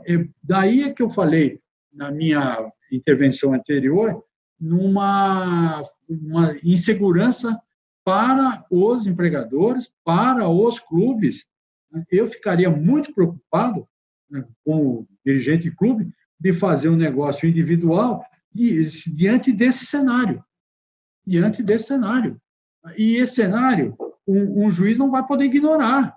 O juiz vai ter que apreciar. Isso aconteceu, então como é que vai ser? Como eu vou enquadrar? Houve coação? Houve vício de consentimento? Percebe? Houve onerosidade excessiva? E tem aquelas outras coisas, lesão, estado de perigo e tal, porque aí eu acho mais difícil de encaixar, mas é uma possibilidade também. Então, para evitar tudo isso, é que eu entendo que eu concluo que é arriscado para os clubes, para os empregadores em geral, fazerem acordo individual. Eu acho complicado. Com relação ao treino, como na vida tem um provérbio latino, né? Natura non facite saltum. A natureza não dá saltos, né? Então, se você vai voltar para treinar, você tem que ter um lapso para isso, para o atleta poder se recuperar. Porque, imagine, você vai falar, bom, mas você vê casos extremos. Eu acho que na vida, se é uma coisa que pode acontecer, extremo ou não, ela tem que ser considerada, né? Uma pessoa volta, não treina o que seria o mínimo os que entendem disso, que tem que estabelecer o prazo mínimo, volta para uma competição, se contunde seriamente, pode ter prejuízo, inclusive, na continuidade da carreira. Quem é o responsável por isso? Por colocar alguém sem condições ainda físicas para jogar. Então, tem uma série de coisas. Acho que todas essas preocupações são louváveis, né? Eu li o artigo do Maurício, né? Eu não deixo de aproveitar as oportunidades que eu tenho para aprender alguma coisa. Então, logo que eu li, eu acho muito importante isso, mas os clubes têm que dar um tempo para a pessoa poder voltar no mínimo da condição atlética dela. Perfeito, muito obrigado, Jordani. Sempre muito ponderadas as suas considerações e que geram, obviamente, de forma até natural, uma reflexão, né? Até porque trata-se da prática também, eu acho que isso é importante, né, que fique muito claro, porque é a prática que vai determinar, inclusive, a tomada de decisões mais seguras para as partes, né, que muitas vezes não passam pela letra ali fria de uma lei, de uma medida provisória, ainda menos, enfim, são diversas as situações que nós temos para pensar num período como esse. E até nesse sentido, e aí eu vou me dirigir à Ana Paula,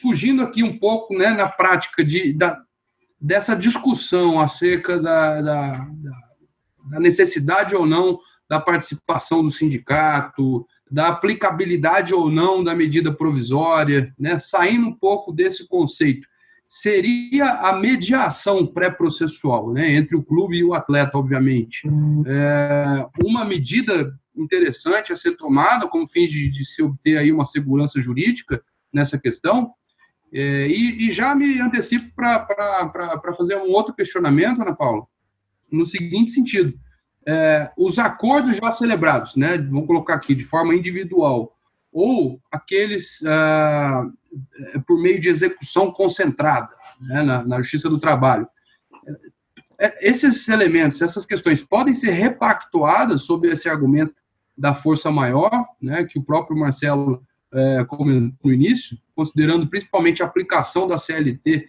de forma subsidiária. Como é que você vê isso na prática? Léo, obrigada. Eu acho que é fundamental, são fundamentais essas questões pelo momento que nós estamos vivendo. Em primeiro lugar, eu queria parabenizar também, não posso me furtar de parabenizar a todos, você pela condução, sempre brilhante, e a todos aqui presentes, que só me agrega conhecimento. Parabenizar também o nosso Felipe na condução que ele fez já na tentativa de acordos que foram feitos, inclusive o acordo que foi feito das férias com a CBF, que achei muito importante essa condução que foi entre FENAPAF e Confederação Brasileira de Futebol. Essa questão é muito importante e vai passar ao largo do que o Marcelo falou, da força maior, do que todos falaram, de certa forma, e que o Maurício também falou, de uma análise muito cautelosa por força do momento atípico que nós estamos vivendo. Temos que pensar no princípio da solidariedade, do princípio da responsabilidade, e também concordo com o Jordani que nós não podemos deixar ao largo, e isso eu sempre fui, mesmo até nas nossas discussões da academia, é muito importante a participação do sindicato. Eu acho fundamental, até porque está na Constituição, artigo 8º da Constituição. No entanto, hoje existe uma possibilidade, isso nós não podemos esquecer, eu acho que é uma alternativa também aos clubes, é uma alternativa aos atletas, a mediação pré-processual, no âmbito individual ou plurimo, se quisermos colocar dessa forma. Existe até uma recomendação hoje do TST, é a número 1 de 2020, da vice-presidência, permitindo, pelo menos no período da pandemia, que as negociações pré-processuais não ocorram apenas no âmbito coletivo, mas também no âmbito individual. E vejo aqui uma possibilidade, sim, por que não, dos clubes virem ao judiciário, virem aos centros de conciliação. Só no Tribunal de Campinas nós temos 15 sejusques que atuam dentro de toda a nossa jurisdição, no estado de São Paulo, que atuam nas conciliações, nas propostas de mediação e de conciliação, podem sim atuar com uma mediação pré-processual vinda do clube, vinda do atleta, vinda de ambos, sentar à frente dos mediadores, coordenado pelos juízes, e chegarem a uma possibilidade de um acordo, seja de redução de salário, seja de que natureza for, sentado entre aspas, né, é a força do hábito, virtualmente sentados a uma mesa de negociação, e temos essa possibilidade do judiciário estar intermediando por meio de uma negociação pré-processual, ou seja, sem processo.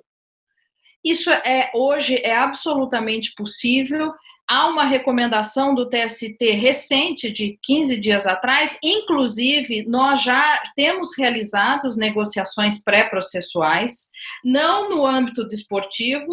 Existe um clube do interior que chegou, inclusive, a consultar um dos nossos centros de conciliação, mas ainda não chegou a se efetivar.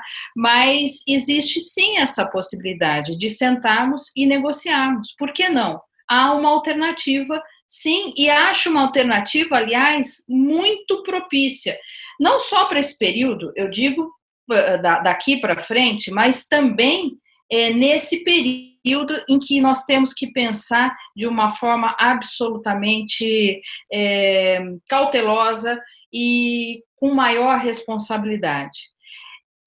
Quanto às execuções concentradas, ou mesmo os acordos individuais, acho plenamente possível. É plenamente possível, isso está ocorrendo com reclamações trabalhistas de diversas naturezas, em que estão sendo procurados os centros de conciliação, os sejusques da região do TRT de Campinas, do TRT da 15ª região, pelo TRT da 15ª que eu tenho exemplos e posso me manifestar, mas estão acontecendo, sim, vários pedidos dessa natureza, em que as partes estão virtualmente sentando e repactuando pela situação atípica e excepcional que nós estamos vivendo, eventuais reclamações trabalhistas individuais. Em relação às execuções concentradas, ainda não houve nenhuma aqui em Campinas, na 15ª, mas também acho plenamente plausível isso acontecer agora ou daqui para frente. E apenas para finalizar, nós temos procurado, eu sou coordenadora do NUPEMEC, o NUPEMEC no TRT da 15ª, o NUPEMEC abrange 15 sejusques, então temos, através do NUPEMEC ou através dos sejusques, intermediando nesse momento difícil. Estou vendo também aqui que o Rafael Rigo acabou de postar uma notícia do Globo que a Federação Paulista de Futebol decidiu que o campeonato retorna, mas ainda sem data e com portões fechados. É uma notícia importante, eu acho que é uma notícia interessante, até no que estávamos falando na pergunta anterior.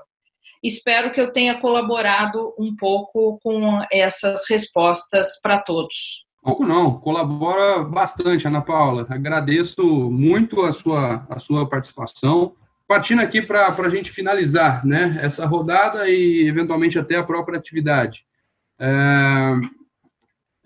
de novo, né, com relação ao retorno, o retorno das atividades, né, nós sabemos que não é uma situação simples, não é basicamente retornar, né? E existe a preocupação do clube empregador, existe a preocupação das entidades que administram aquela modalidade, né?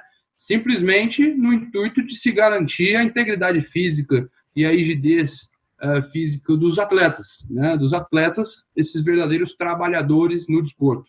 Como é que você vê isso? Claro, a gente está vendo, né, uma série de protocolos sendo gerados, sendo estudados, e, além desse questionamento, aí eu queria ampliar um pouco o leque da sua resposta para aproveitar, né, que você está hoje em Lisboa, né, morando em Lisboa, trazer um pouco dessa comparação, né, o que você entende disso e o que está sendo efetivamente realizado no âmbito europeu, que a gente sabe que acaba sendo um modelo, porque tudo aconteceu de forma anterior e prévia. Então, você está com a palavra. Essa última rodada é interessantíssima, né? Sempre um prazer ouvir a Ana Paula, o Jordani, aprendo muito com eles, meus amigos e confrades da academia, Dani também com ótimas considerações, Berol, sempre muito bom e muito rico. Em Portugal, tem uma questão aqui bem interessante. O estado de emergência foi decretado pela primeira vez no dia 11 de março. E, de fato, Léo, a questão aqui, ela, digamos assim, está um pouco antecipada, algo em torno ali de uma semana, mais ou menos. Então, o que ia acontecendo aqui, acontecia lá no Brasil, mais ou menos com esse delay, né? E foi até interessante que o governador do Distrito Federal parecia que estava muito atento com o que estava acontecendo aqui e ia adotando medidas muito parecidas. E nesse primeiro estado, na decretação do estado de emergência, em 11 de março, uma das atividades que foram ali expressamente encerradas foram os ginásios, as academias, salvo a exceção era para a atividade dos atletas de alto rendimento. Esse estado de emergência ele foi renovado aqui em Portugal no dia 2 de abril, mantendo ainda somente atividades essenciais, proibindo a abertura de academias, com exceção dos atletas de alto rendimento e os atletas profissionais. Isso no dia 2 de abril. Olha que interessante, você então coloca a atividade do atleta profissional quase que como uma atividade essencial, ou pelo menos o treinamento, né, do atleta como uma atividade essencial. Evidentemente, com a adoção de todos os meios ali de segurança, de prevenção. Por exemplo, para você ir num supermercado, o supermercado está aqui funcionando com horário reduzido, tem uma quantidade limite de pessoas que entram por vez, você tem que ter um distanciamento ali de pelo menos de 2 metros, salvo engano, utilização de máscaras, luvas. Então, você tem todo ali um aparato de segurança. E, a partir do momento que o Estado português diz que o treinamento, as academias podem estar abertas para o atleta profissional e de alto rendimento, isso provocou, inclusive, que um determinado clube abrisse as suas portas. E isso aconteceu na última terça-feira, que o Nacional da Ilha da Madeira, na última segunda-feira, dia 13, o Nacional da Ilha da Madeira abrisse suas portas. Então, os atletas estão treinando lá no próprio clube, com todas as medidas de segurança.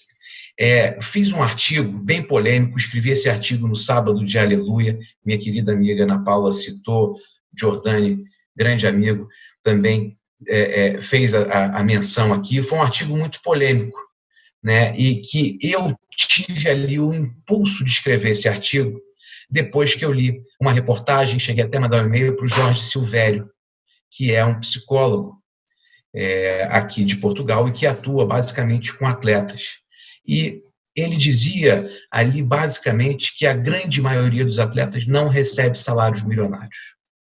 Os atletas, eles precisam ali de acompanhamento psicológico diário, além do treinamento, precisa de acompanhamento psicológico diário, para poder lidar com todas essas emoções, para poder lidar com a brevidade da carreira, que a Ana Paula colocou muito bem aqui, que também foi o mote de quando eu comecei a escrever. Todos nós, se Deus quiser, vamos retomar nossas atividades. Vão ter escoriações ali, vamos ter que retomar, o carro vai estar andando e vamos ter que colocar óleo na engrenagem. Vai ser difícil, claro que vai ser difícil, mas vamos enfrentar. O atleta profissional, ele não tem a certeza se a carreira dele vai ser retomada. Se essa questão demorar mais 4 meses, 5 meses, 6 meses, talvez muitos atletas já não tenham mais um tempo para essa retomada. Então, isso abala, inclusive, a própria saúde mental desses atletas. Que, nesse momento, tem, inclusive, uma pressão ali muito maior. Em razão dessa indefinição, eles não conseguem nem estabelecer uma rotina de treino, que, de fato, é difícil, porque você tem um fator psicológico externo que atrapalha ali o seu próprio dia a dia. Não são todos os atletas que têm ali coaches diários para poderem dar o treinamento devido, para poder dar a motivação necessária. Então, muitos atletas estão ali tendo que fazer as atividades domésticas, né, ajudando nas atividades domésticas, como todos nós. Então, claro, que isso apresenta uma certa comoção. Ou seja, é possível reiniciar as atividades? Vamos analisar, vamos estudar os meios para que isso seja efetivo. Isso seja aqui em Portugal, seja no Brasil. A Itália também parece que já lançou um movimento nesse sentido. E lá ainda tem um trauma muito grande, então a reação tem sido ali muito adversa em relação a essa iniciativa. Agora, no Brasil, por exemplo, você não poderia, faz o exame, vê ali os atletas que têm condição agora de disputar os campeonatos, vê se não tem ninguém ali doente, faz os exames, esses atletas ficam concentrados. Eles ficam concentrados como nós estamos concentrados em nossas casas. Né? Eu, graças a Deus, beijo aqui minhas filhas, minha mulher todos os dias, estamos no meio do mesmo ambiente, então os atletas vão ficar dentro de um ambiente, concentrados. E, evidentemente, que vão adotar todos os meios ali de segurança para que esses torneios possam ser realizados. Evidentemente que isso precisa ali de um estudo muito maior, mas tem que ser rápido, para poder ser avaliado quanto antes. Não adianta esperar ali o pico de contágio passar. Aqui, por exemplo, nós estamos vivendo uma situação que eles chamam de planalto. Atingimos ali o ápice, né, e as infecções ali foram controladas. Estamos nesse linear. É possível que estejamos aqui passando pelo pico, ou que já até passamos por ele, né, mas estamos no meio dele. É possível que isso aconteça. Então, claro, todo cuidado é pouco. Agora, fazendo aqui uma reflexão e provocando o debate, existem atividades essenciais que estão com possibilidade de continuidade. Então, a senhora que está na caixa do supermercado, por exemplo, ela tem o deslocamento para ir para lá.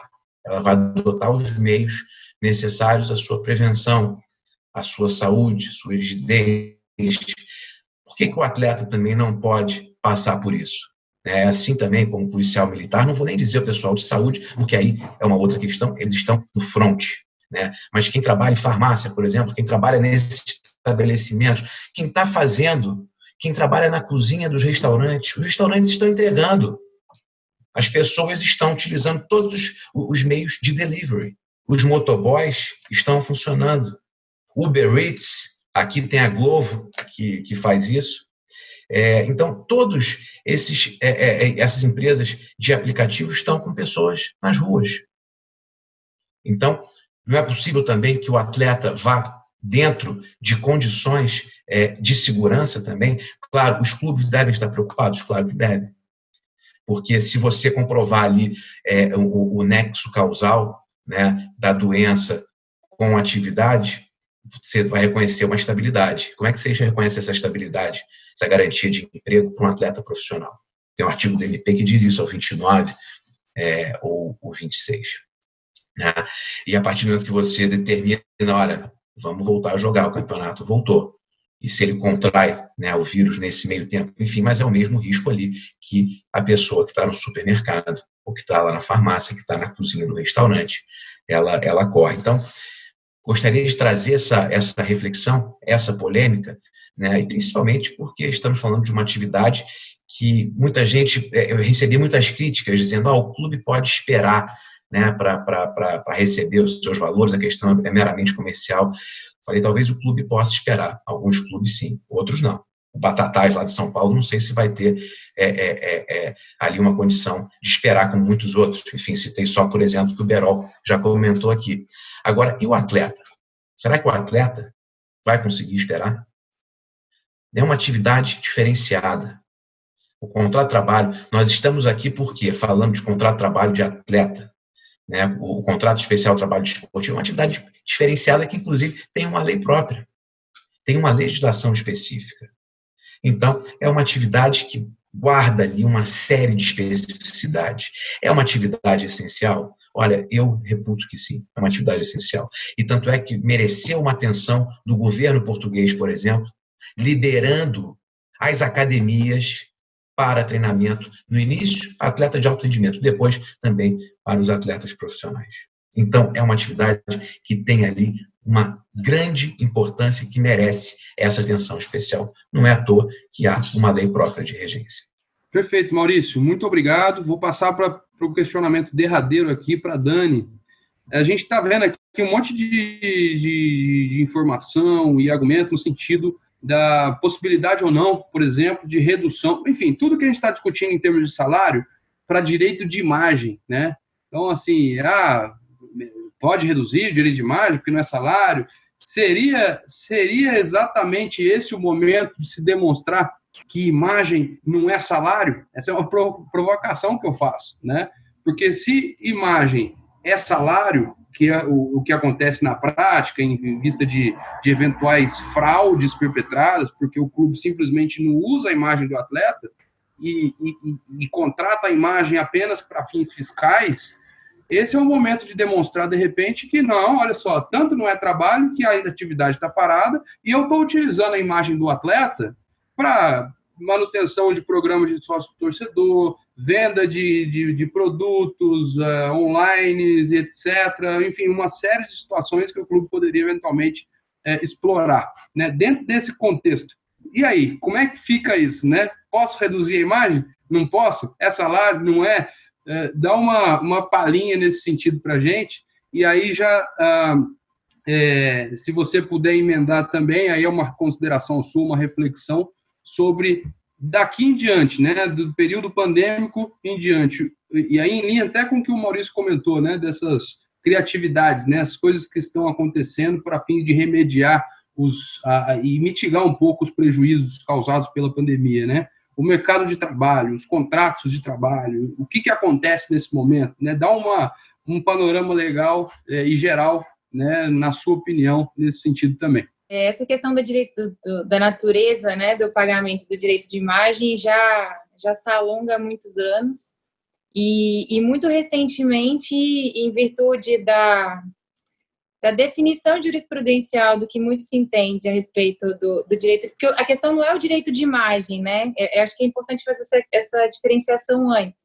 O direito de imagem, de forma genérica, sem dúvida nenhuma, é um direito de natureza civil, né? É a exploração de um direito personalíssimo à minha própria imagem. Acho que essa questão é completamente superada. A questão que se coloca é quando a exploração dessa imagem é feita pela mesma pessoa que também me contrata para que eu faça outras obrigações e obrigações de ordem laboral. Existe uma confusão dessas contratações ou são contratações completamente separadas? Hoje existe um entendimento majoritário, que não era um entendimento anterior, de que, bom, o direito de imagem não é que ele não é salário, ele não pode ser salário. E aí eu acho que essa diferença ela é importante, porque não é que ele nunca será, mas é imprescindível que um clube que já contrate um atleta para desempenhar uma série de obrigações que estão lá descritas no contrato padrão da CBF, e ele deseje, além dessas obrigações, e que obrigações são essas? De treinar, de jogar, de aparecer com uniforme. Muita gente acha que tá com uniforme, que tá com agasalho, são situações que justificam o pagamento de imagem. Não. Isso são obrigações que, se você for olhar no contrato CLT vão estar lá discriminadas. Então, se um clube, além de contratar todas essas obrigações, que são obrigações a nível laboral, deseja fazer uso de um ativo que pode ser um ativo financeiro importante para ele, que é o uso da imagem desse atleta em campanhas publicitárias, em campanhas que não se confundam com o exercício da profissão, ele pode fazer esse contrato vai ter natureza civil, e no momento em que a gente está, e aí eu estou desconsiderando o clube que faz isso com o intuito da fraude, estou falando da exploração genuína desse ativo financeiro e de marketing. Se a gente for entender dessa forma, e se a gente for entender que isso não está sendo usado como um subterfúgio ao não pagamento de verbas que são essencialmente de um contrato de trabalho, num momento em que a atividade resta paralisada, se o clube não encontra uma oportunidade de fazer essa exploração, faz sentido que esse pagamento não seja feito pensando sob a ótica do direito civil, porque não existe, a não ser que exista algo no contrato civil, de forma diferente, partindo do pressuposto de que se isso está condicionado à exploração e o clube não a faz, esse pagamento de ordem civil não tem nenhum óbice de redução. Estou fazendo a ressalva aqui de que na questão da fraude isso não vai ser possível, porque reconhecida a natureza salarial dessa verba, ela não pode ser reduzida. Mas acho que o mote da sua pergunta não é só isso, né? E tem mais a ver com paralisados que estamos em termos de campeonato, paralisados que estamos em termos de ações esportivas do mundo offline, será que a imagem do atleta se torna uma oportunidade de monetização e uma oportunidade de geração de conteúdo para que a gente movimente esse mercado sob outros vieses? Eu acho que isso é uma conversa que eu tenho tido muito por conta de uma atuação que eu tenho, principalmente no âmbito dos esportes eletrônicos, que temos contratos de patrocínio firmados, temos contratos de prestação de serviços firmados, que tinham como expectativa a geração de um conteúdo esportivo que, com a paralisação dos campeonatos, está em hibernação. A única alternativa para esses contratos de patrocínio, né? Meu patrocinador, vou falar da Vivo, da Oi, enfim, quem quer que seja, é o rompimento desse contrato ao argumento da força maior, ou eu, clube, enquanto empresa, vou falar empresa não no sentido técnico da palavra, né? São associações, mas eu, clube, enquanto alguém que exerce uma atividade econômica, posso buscar, por meio de outros mecanismos, oferecer novos conteúdos diferentes para que esse mercado seja movimentado e evitar que eu perca, por exemplo, essa fonte de receita. Essa é uma discussão que vem sendo muito feita. Eu tive lendo há pouquíssimo tempo a entrevista do head de marketing da Budweiser. Eles são patrocinadores gigantes, principalmente de ligas europeias. E ele dizia que esse é um momento crucial para que a gente revisite os nossos conceitos de o que deve monetizar o caixa dos clubes, quais são as oportunidades de geração de conteúdo que a gente tem, e principalmente, o que eu achei mais interessante, como é que a gente quer acessar o nosso consumidor. Eu acho que o Covid veio como uma espécie de máquina do tempo que acelerou alguns processos.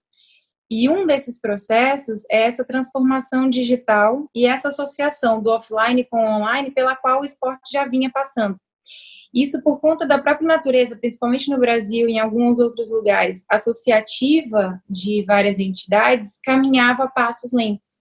Porque existe aí uma questão temporal importante, né, entre quem dirige a atividade, entre a afinidade dessas pessoas com a tecnologia, entre tratar a tecnologia como uma prioridade nesse calendário, em termos de investimento, e, portanto, a tecnologia vinha sendo uma aliada a passos lentos. Eu acho que toda essa ocasião do Covid faz com que a gente seja obrigado, por uma questão de sobrevivência, a se valer de novos conteúdos para criar para o nosso torcedor, para o nosso consumidor, algo que ele possa consumir, ou seja, para que ele possa trazer receita para esse produto que está paralisado em termos de campeonatos, pelo menos por enquanto, de natureza física, mas que pode se valer de campeonatos por exemplo, online, há pouquíssimo tempo eu venho trabalhando numa iniciativa incrível da FIFA, Stay Home and Play Cup, em que ela traz pro players do simulador virtual do FIFA 20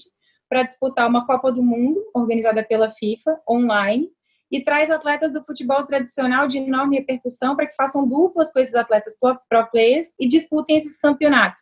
Os patrocinadores são patrocinadores tradicionais do futebol e que agora tem um outro conteúdo onde eles possam alocar recursos e, ao mesmo tempo, isso faz com que a gente tenha essa junção de dois espectadores diferentes, né? O espectador do futebol tradicional e aquele espectador que o esporte tradicional tem um desafio de manter, que é essa pessoa mais nova, que às vezes vai para o estádio com a mãe, com o pai, e fica ali num simulador virtual de qualquer outro game.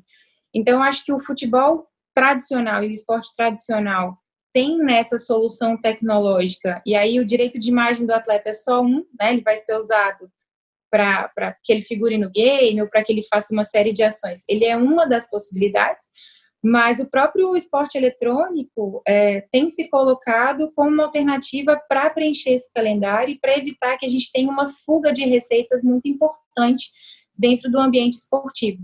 Então, acho que, bom, depois de tantas coisas difíceis que a gente vem falando sobre isso, talvez esse seja um aspecto onde se agarrar para que ele seja desenvolvido e para que ele transporte o esporte para um outro patamar de comercialização, profissionalismo e etc. Legal, legal. Obrigado, Dani. Cenas dos próximos capítulos. A situação não termina aqui, mas jogando um papel importante no sentido de contribuir com o debate. Então, agradeço muito de coração a todos vocês pela participação e espero vê-los em breve também, ainda que virtualmente.